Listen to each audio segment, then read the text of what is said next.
Great now to be joined by the president of Oakmont Country Club, John Lynch, on this Monday. Great to spend some time with you, John. So how does the president of the club kind of judge how the week went?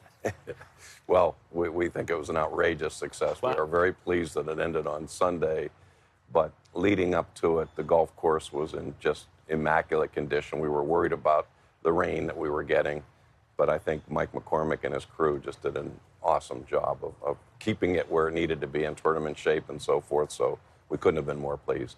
How happy are you that the golf course held up, not in terms of the conditions under tough weather, but just in terms of defending itself against the best players in the world? You know, it's always a question, right? We don't have the length that a lot of the championship golf courses have, and so it's a concern. We personally felt, though, with the rough of what it was and so forth and our greens, that it would hold up well. Our prediction was if it got wet, it could go as high as, or as low as -5 with dry conditions, +5. So -1, man, right in the sweet spot. So we were really pleased to see the scores that were being shot. A lot of memberships around the country, members are wanting the golf course to play easier. You're like, I'm getting older. I'll get rid of that bunker here. You know, move that there. Move this tee box here. Why is the ethos here harder, and harder? Yeah, so I think it's been in the DNA of the club from day one. You know, H.C. Phones built this thing in 1903, and he was kind of a crazy guy, too, saying we want hard, we want hard. His son continued, we want hard. And this membership, it's just part of the DNA. They enjoy it hard.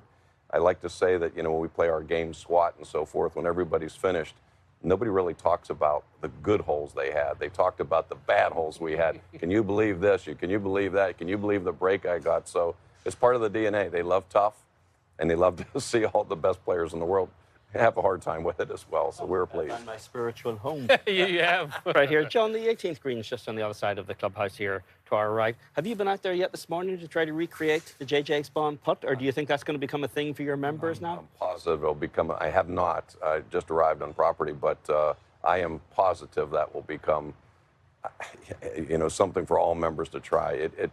When you think about it, how long that putt was, virtually impossible to make. I mean, what are the odds that you would have given J.J. Spaun sitting watching that yesterday? I wouldn't give him 1 in 100, and I mean 64 feet. It's that hard of a putt, and he did get a nice little read off Victor, so that certainly helped. But for it to go in the hole, it was just his day, right? Yeah, it was. And not every club wants to lose their golf course to a major championship. Oakmont, of course, one of 3 anchor sites for the U.S. Open. It moved back 2033, 42, 49. Why is that something the membership would say, yes, we want to continue to host the national championship and other big USGA events? Well, you know, great point. You know, with this, that was our 10th U.S. Open, 3 more coming. It is something that we're very proud of, that the USGA decided that we're an anchor site. You know, we've got contracts here through 2049, and it's just something we live for. It's important to have the Opens here. You know, John Bodenheimer says it's important where these champions win their Opens, and they want to win their Opens at places like Oakmont. So we're incredibly pleased that they want to come back here, and we love it. Also, the USGA has been flexible enough. We don't really lose the golf course for that long of a period of time, about 11 days. Okay. So that's all doable.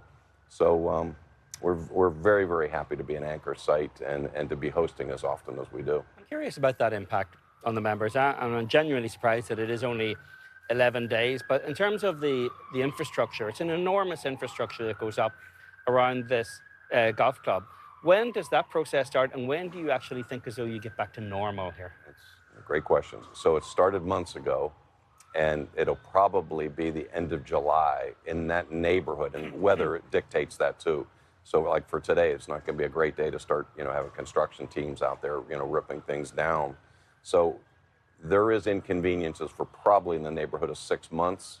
But again, it's just something that we're aware of, we know, we like, and we're willing to do this through 2049. I'm fortunate to know a handful of members here at Oakmont. My good buddy Alan Citron, Mike Bushkoff, we were talking about just a little bit. I've always found this club very welcoming. The members are fantastic by and large. Can you speak to that ethos here of the type of members that you want to walk through these doors every day? You know, it's, you know, even when we bring in new members today, we kind of believe in the philosophy of good to great, a book by Jim Collins, which is, you know, we've always been good. We've been good for 100 years. We want to get to great, and you keep reaching for that.